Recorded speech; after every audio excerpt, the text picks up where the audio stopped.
هیله ده جوړ روغ به یاست دوستانو. بیا هم په یو نوې ویډیو کې درته ښه راغلاست وایم. یوه ورځ حضرت علي رضی الله تعالی عنه مدینې منورې په کوڅو کې روان و چې هغوی ولیدل چې څه خلک د ډېرې غوسې په حالت کې یوه ښځه راکاږي او له ځان سره یې وړي. هغې ښځې د ویرې نه چیغې وهلې. حضرت علي رضی الله تعالی عنه هغوی ته غږ وکړ او ورته یې وویل چې تاسو دا ښځه چېرته له ځانه سره بیایئ. خلکو ورته وویل چې دې ښځې بدکاري کړې ده. نو د دې له وجې د مسلمانانو امیر المؤمنین حضرت عمر رضی الله تعالی عنه د دې ښځې د سنګسارولو حکم کړی دی. حضرت علي رضی الله تعالی عنه دغه ښځه د خلکو د لاس نه خلاصه کړه او هغوی ته یې ډېرې خبرې وکړې. نو بیا دغه خلک د عمر رضی الله تعالی عنه خواته راغلل او ورته یې وویل چې حضرت علي رضی الله تعالی عنه موږ سره داسې سلوک وکړو.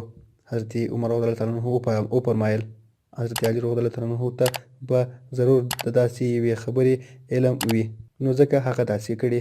لاړ شي او هغه ته ووایه چې زما خواته راشي. حضرت علي رضی الله تعالی عنه د غوسې په حالت کې راغی.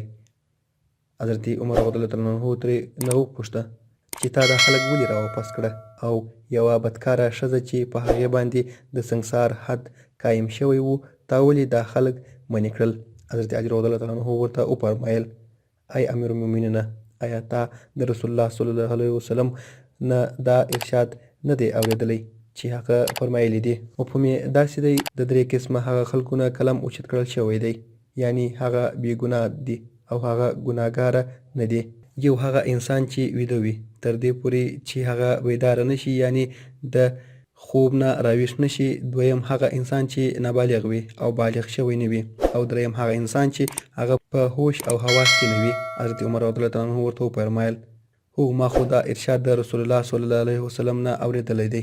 بیا ورته حضرت علي رضی الله تعالی عنه مسکی شو او ورته یې وویل چې ای د مسلمانانو امیره، په دغه ښځه باندې هم کله کله د لیونتوب دوره راځي، یعنی د لیونتوب چپه پرې راځي.